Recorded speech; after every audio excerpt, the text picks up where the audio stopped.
अखिल भारतीय संतमत सत्संग के 62वें वार्षिक महाधिवेशन में संत सद्गुरु महर्षि मेही परमहंस जी महाराज का प्रवचन, जो दिनांक 1 मार्च 1970 ईस्वी के प्रातःकालीन सत्संग में हुआ था।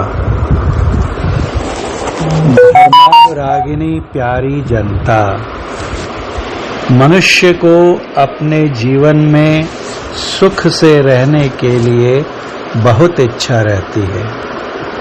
मनुष्य यह भी अवश्य ही जानता है कि यह जीवन समाप्त हो जाएगा। जीवन के समाप्त हो जाने पर मैं यहाँ नहीं रहूँगा। कुछ लोगों का ख्याल है कि जीवन समाप्त हुआ, शरीर जला दिया गया, दफना दिया गया, कुछ बचा नहीं। परंतु दूसरा ख्याल बतलाता है कि कुछ बचा नहीं सो मत समझो। बचा बहुत कुछ, थोड़ा ही नहीं रहा, अर्थात विनष्ट थोड़ा ही हुआ, छूट थोड़ा ही गया, बहुत शेष रह गया। जो जला दिया गया वह बहुत थोड़ा सा था। दूसरा ख्याल बतलाता है कि जो बहुत बच गया वह क्या है। देखने में तो कुछ नहीं आया, अवश्य ही उसको नहीं देख सकते, लेकिन बचा अवश्य। तुम्हारे देखने में जो शरीर था वह जल गया। उस शरीर के अंदर जो था उसको जीवन काल में भी नहीं देख सकते थे, और मृत्यु होने पर तुम क्या देख सकते हो? देख सकते हो, लेकिन यदि तुम देखने की विधि जानो, यदि बुद्धि से ही काम लो तो समझो कि जब तक अंकुर नहीं होता, छोटा पौधा नहीं होता। बिना बीज के अंकुर नहीं, और बिना अंकुर के पौधा नहीं होता। किसी के होने में बीज होता है, फिर उसके उगने से अंकुर रूप आता है, वही बढ़ते बढ़ते बड़ा वृक्ष होता है। मतलब बीज, अंकुर और वृक्ष। बीज को कारण समझो, अंकुर को सूक्ष्म समझो, और वृक्ष को स्थूल समझो। ये तीनों साथ साथ हैं। स्थूल शरीर जल गया तो सूक्ष्म और कारण बच गए। इन दोनों के बचने पर यह भी ख्याल करो कि उसके लिए कोई भंडार है। कारण एक ही किस्म का नहीं है। उसके भंडार को, अर्थात सब तरह के कारणों के भंडार को महाकारण कह सकते हो, अथवा अपने देश की शास्त्रीय भाषा में त्रिगुणात्मिका साम्यावस्था धारिणी जड़ात्मिका मूल प्रकृति कह सकते हो। इससे कारण होता है, अर्थात इस महाकारण से, साम्यावस्था धारिणी जड़ात्मिका मूल प्रकृति से कारण होता है, कारण से सूक्ष्म होता है, उससे फिर स्थूल होता है। स्थूल तुम देख सकते हो, सूक्ष्म कारण और महाकारण नहीं देख सकते हो। जीवन काल में नहीं देख सकते हो। तुम्हारी मृत्यु हो गई तो जो जीवित हैं वे देखते हैं कि कुछ बचा नहीं। स्थूल दृष्टि में कुछ नहीं बचता है, लेकिन 3 बच गए।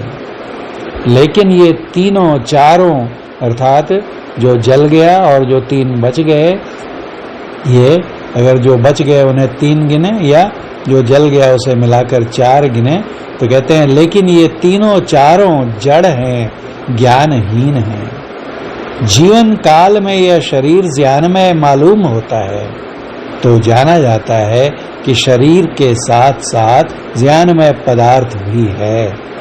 उसको चेतन आत्मा कहते हैं। वह चेतन आत्मा मूल प्रकृति में व्यापक है, कारण में भी, सूक्ष्म में भी और स्थूल में भी वह चेतन आत्मा है। मृत्यु के उपरांत 3 शरीरों के साथ जीवात्मा रहता है। मतलब यह कि स्थूल, सूक्ष्म, कारण और महाकारण, इन चारों के अंदर चेतन आत्मा है। मृत्यु होने पर केवल स्थूल शरीर जलाया व दफनाया गया, बाकी 3 शरीरों के साथ जीवात्मा निकल गया। उसको तुम नहीं देख सके। जीवित काल में 4 जड़ शरीरों के साथ जीवात्मा है। ऊपर से स्थूल शरीर है, स्थूल शरीर को ही जलाया गया, बाकी तीनों को तुम नहीं देख सकते। फिर चेतन आत्मा को क्या देखोगे? तुम्हारी दृष्टि सूक्ष्म नहीं है, फिर क्या देखोगे? तुम्हारी दृष्टि तत्वतः सूक्ष्म तो है ही, लेकिन स्थूल आवरण के साथ है, इसलिए नहीं देख सकते। स्थूल आवरण सहित दृष्टि को चर्म दृष्टि कहते हैं, चमड़े की दृष्टि। स्थूल शरीर छूटने पर सूक्ष्म तत्व के संग जीवात्मा है। सूक्ष्म दृष्टि कैसे होती है? इसकी युक्ति प्राप्त कराने वाले गुरु के दर्शन तुमको नहीं हुए। उनकी युक्ति के बिना और उनके बताए साधन के किए बिना, युक्ति अगर पता नहीं चली तब तो कोई संभावना ही नहीं है, और युक्ति मालूम हो भी गई लेकिन उस युक्ति में जो करने को बताया गया उसका अगर साधन न करें, अभ्यास न करें, तो कहते हैं उनकी युक्ति के बिना और उनके बताए साधन के किए बिना, अभ्यास किए बिना तुम सूक्ष्म दृष्टि प्राप्त नहीं कर सकते। इसलिए स्थूल शरीरधारियों के लिए सूक्ष्म अव्यक्त ही रह गया। मेरे कहने का मतलब यह कि जीवन काल में लोग सुख से रहना चाहते हैं, तो उनसे पूछो कि शरीर छूटने पर सूक्ष्म शरीर में रहने के लिए सुख चाहते हो कि दुख? जीवन काल में सुख से रहना चाहते हो तो शरीर जब छूटेगा तो सूक्ष्म शरीर में जब रहोगे तब सुख चाहते हो अपने लिए या दुख? सुख चाहते हो। इसी तरह कारण शरीर में रहकर सुख चाहते हो कि दुख? स्थूल जड़, सूक्ष्म जड़, कारण जड़, इन जड़ तत्वों के साथ रहने पर जड़ के संग जो सुख होना चाहिए सो होगा। वह कैसा सुख होता है? जड़ के साथ वाला सुख जो होता है, तो जैसे सड़सी लौह की छिन पानी छिन आग, तैसे सुख दुख जगत के सहजो तू तज भाग। संत सहजोबाई की वाणी है। कभी आग में, कभी पानी में, कभी सुख में, कभी दुख में जो कुछ भी थोड़ा मिलता है वह बिल्कुल संतुष्ट कर देने वाला सुख नहीं है। अर्थात पूर्णतः जो थोड़ा बहुत सुख मिलता भी है वो भी पूर्णतः संतुष्ट प्रदान करने वाला सुख नहीं होता है, पूरी तरह तृप्त करने वाला सुख नहीं होता है। इसी तरह सूक्ष्म का, कारण का, महाकारण का भी सुख है कि दुख के बाद सुख और सुख के बाद दुख आवेगा, संतुष्ट नहीं हो सकेगी। संतुष्ट वाला सुख कहाँ है? ढूंढो। शरीरों को छोड़कर अपने आप में रहकर कैसा होता है? अव्यक्त है, अभी पता नहीं है। अंदाज करो कि जड़ के साथ रहते थे तब सुख कहाँ था? तब भी सुख के मूल तुम ही चेतन आत्मा थे, लगता था कि सुख बाहर है। गोस्वामी तुलसीदास जी ने बड़ा अच्छा कहा है, ईश्वर अंश जीव अविनाशी, चेतन अमल सहज सुख राशि। तुम स्वयं सुख रूप हो। ख्याल करो कि जब तुम जगे रहते हो बाहर के विषयों का संग होता है, बाहरी विषयों में इंद्रियों के संग से सुख मानते हो।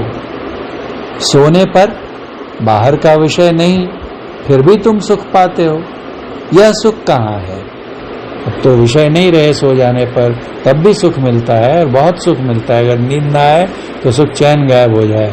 कहते हैं फिर भी तुम सुख पाते हो, तब जो सुख मिलता है, यह सुख कहाँ है?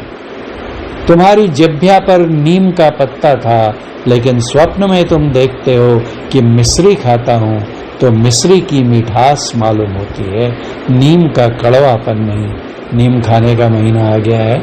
गुरु महाराज जब थे तब वो अपने सत्संग में, हम लोग एक बार डेहरी ऑन सोन में थे, तब भी वो आए थे, तो वहाँ हर सत्संग के बाद नीम के पत्ते बंटवाते थे लोगों को। जो कोपलें निकलती हैं, कोमल पत्ते, सबको बोलते थे खाइए, और उसका नाम वो चैती मिठाई कहते थे। चैत महीने में खाई जाने वाली मिठाई। खैर, तुम्हारी जिह्वा पर नीम का पत्ता था, लेकिन स्वप्न में तुम देखते हो कि मिश्री खाता हूं तो मिश्री की मिठास मालूम होती है, नीम का कड़वापन नहीं। मिश्री की मिठास कहां से आई? मिश्री तो सच में है नहीं कहीं। अपने अंदर मिठास का ख्याल किया, मीठा लगने लग गया। असल में सुख स्वरूप तुम स्वयं हो। यही थोड़ा नमूना है कि जैसा चाहते हो वैसा हो जाता है। स्वप्न जागृत के बीच तंद्रा होती है। गुरु महाराज कभी कभी इसको अधनिनिया कहते थे। वहां तुमको सुरूर व चैन मालूम होता है। यह सुरूर व चैन कहाँ है? तुम्हारे अंदर है। सुख स्वरूप तुम हो। सुख जड़ में नहीं, तुम में है। इस बात को केवल विचार ही विचार में रहकर प्रत्यक्ष रूप में नहीं जान सकते। सिर्फ ये सुन लिया, समझ लिया और इसका विचार ही करते रहोगे तो वो सुख सच में उसका अनुभव होगा नहीं। जिह्वा में जो सट रस मालूम होते हैं, ये जब तक जगे रहते हो मालूम होते हैं। जब तुम सो जाते हो, तुम्हारी शक्ति व चेतन धारा बाहर की ओर नहीं है, अंदर की ओर है, फिर भी तुम सुख पाते हो। विचार करने पर मालूम होता है कि अंदर का सुख है, लेकिन स्वप्न और तंद्रा का सुख क्षणिक है। नींद टूट गई, तंद्रा भंग हो गई, सुख गया। जड़ के संग से छूटकर अपने आप में रहकर कैसा होगा? जिसने कोशिश की, जिसने पाया, उसने कहा कि अब सुख हुआ। अभी तक जो था वो तो सुख का आभास मात्र था और अस्थाई सुख था। अब असली सुख का पता चला। सूरदास जी महाराज ने कहा, परम स्वाद सब ही जो निरंतर, अमित तोष उपजावे, मन वाणी को अगम अगोचर, सो जाने जो पावे। यहाँ संसार का सुख जो विषयों से मालूम होता है, इससे उस सुख को नहीं समझाया जा सकता, समझाया नहीं जा सकता। नमक कैसा लगता है, समझाया नहीं जा सकता। जिह्वा पर रखो तब मालूम होगा। जब इंद्रिय सुख का वर्णन नहीं होता है, तब इंद्रियातीत सुख का वर्णन कोई कैसे कर सकता है? संतों ने कहा, सुख के लिए भटको नहीं, अपने अंदर चलो। जड़ विहीन होकर रहना, अपने आप में रहना, अपनी ओर होना है। जो इस ओर जाता है वह जानता है कि जड़ के संग के कारण से सुख जो मिलता है वह संतुष्टि नहीं दे सकता है। अपनी आपा की ओर चलो, इसके लिए बाहर ढूंढने की जरूरत नहीं। अपने शरीर के अंदर अपना आपा है, उसकी खोज अपने अंदर करो। संतों ने कहा है, अवश्य ही ज्ञान चाहिए। ज्ञान के लिए सत्संग चाहिए। सत्संग से ज्ञान होता है कि इसको सिखलाने वाला चाहिए। संसार का ज्ञान सीखने के लिए गुरु की आवश्यकता है। इस अध्यात्म विद्या व ज्ञान के लिए गुरु की आवश्यकता नहीं है। गुरु की आवश्यकता है, गोरू की नहीं। गोरू यानी जानवर। अपना ज्ञान चाहिए। सत्संग में क्या है, क्या मिलता है सत्संग में? कहा, संत संग अपवर्ग कर। संतों का संग अपवर्ग यानी मोक्ष दिलाने वाला होता है। कामी भव कर पंथ, और कामियों का, संसारी लोगों का जो संग होता है वो भव यानी आवागमन में ले जाने वाला पंथ है, रास्ता है। कहा ही संत कवि कोविद, श्रुति पुराण सदग्रंथ। गोस्वामी तुलसीदास जी। यह मोक्ष का धर्म है, परंतु इसके लिए यह बात नहीं कि घर छोड़ो, घर के कर्तव्यों को छोड़ो, ऐसी बात नहीं। हमारे देश का शास्त्र सिखाता है कि घर के कर्तव्यों का पालन करते हुए मोक्ष का साधन यानी ईश्वर भजन सभी कोई कर सकते हैं। बाबा नानक ने कहा है, राज मह राज, जोग मह जोगी, तप में तपीसर, गृहस्थ मह भोगी। ध्याय ध्याय भक्त सुख पाया, नानक तिस पुरुष का किन अंत न पाया। ये भक्ति सब के सब कर सकते हैं। राज्य करते करते राजा कर सकते हैं, गृहस्थ कर सकते हैं, पुरुष हों स्त्रियां हों, इस देश के उस देश के किसी देश के हो, ध्यान करो पाओगे। कबीर साहब ने कहा है, अवधू भूले को घर लावे, सो जन हमको भावे। घर में जोग भोग घर ही में, घर तजी वन नहीं जावे। वन के गए कल्पना उपजय, तब धौं कहाँ समावे। घर में जुक्ति मुक्ति घर ही में, जो गुरु अलख लखावे। सहज सुन्न में रहे समाना, सहज समाधि लगावे। उन्मुनि रहे ब्रह्म को चीन्हे, परम तत्व को ध्यावे। सुरत निरत सो मेला करके, अनहद नाद बजावे। घर में बसत वस्तु भी घर है, घर ही वस्तु मिलावे। कहे कबीर सुनो हो अवधू, ज्यों का त्यों ठहरावे। कबीर साहब जो कह गए हैं सो ठीक है, वे इसके नमूने थे। गुरु नानक और उनके पंथ के 10 गुरु इसके नमूने थे, अर्थात जो बात कही गई उसको उन्होंने अपनी साक्षी से करके दिखाया। दादू दयाल जी इसके नमूने थे। हमको वे लोग उपदेश देते गए हैं। यदि हम कर्तव्य पालन करते रहेंगे तो किसी न किसी जीवन में वह सुख अवश्य पाएंगे। इस जीवन में, इस संसार में सुख के वास्ते कौन काम है? तो वेद मंत्र में आया है, अगर इस संसार में भी सुख से रहना चाहते हो, आपस में मेल से रहो। घर के अंदर जितने लोग हैं मेल से रहो। एक पड़ोसी के साथ दूसरा पड़ोसी मिलकर रहो। एक गांव के लोग दूसरे गांव के लोगों से मेल करके रहो। एक प्रांत के लोग दूसरे प्रांत से मिलकर रहो।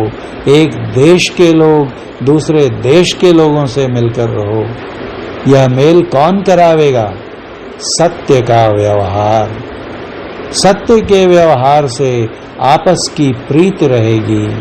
कबीर साहब ने कहा है, सांचे को सांचा मिले, अधिका जुड़े स्नेह। सांचे को झूठा मिले, तड़ दे टूटे नेह। सब सत्य सत्य रहो तो सुखमय संसार हो जाएगा। यह बहुत बढ़िया ज्ञान है। सत्य ही धर्म का मूल है। सबको एक साथ धर्म बांधता है, क्योंकि इसकी जड़ में सत्य है। वह एक धर्म कौन सा है? अध्यात्म धर्म है। अध्यात्म धर्म में सब मिल जाओ, चाहे वैदिक, ईसाई, इस्लाम कोई हो। नाम चाहे कुछ दे दो, अध्यात्म धर्म कहो व कुछ कहो। हम लोग संत मत कहते हैं। सभी संतों का धर्म है, सभी संतों का ज्ञान लेते हैं, यही संत मत है। संत मत किसी एक महात्मा के नाम पर का मत व धर्म नहीं है। सारे संसार में सबको एक करके रखने के लिए संत मत है। सभी एक धर्म से मिलो। जैसे किसी का नाम रामदास, किसी का नाम कृष्णदास है, लेकिन सभी मनुष्य हैं। इसी तरह ईसाई, वैदिक, इस्लाम अलग अलग धर्म के नाम हैं, लेकिन सबका मूल सत्य है। जो सत्य में रहता है वह अध्यात्म में रहता है। जो अध्यात्म में नहीं रहता है वह सत्य में नहीं रहेगा। जो सत्य धर्म को छोड़ेगा वह गिरता पड़ता रहेगा। सब कोई एक धर्म को स्वीकार करो। वैदिक, बौद्ध, ईसाई व इस्लाम कोई हो, सबके भोजन का एक ही रास्ता है। उसी तरह ईश्वर पाने का सबका रास्ता एक है, और वह रास्ता है अंदर का। स्वराज्य है, आजादी मिल गई है, बड़ी खुशी है। इसमें सुराज चाहिए। सुराज के लिए एक धर्म को स्वीकार करो, अंतर्मुख चलो। अंतर्मुख धर्म सबका एक है, इसी का प्रचार इस सत्संग से होता है। बोलिए प्रेम से श्री सद्गुरु महाराज की जय।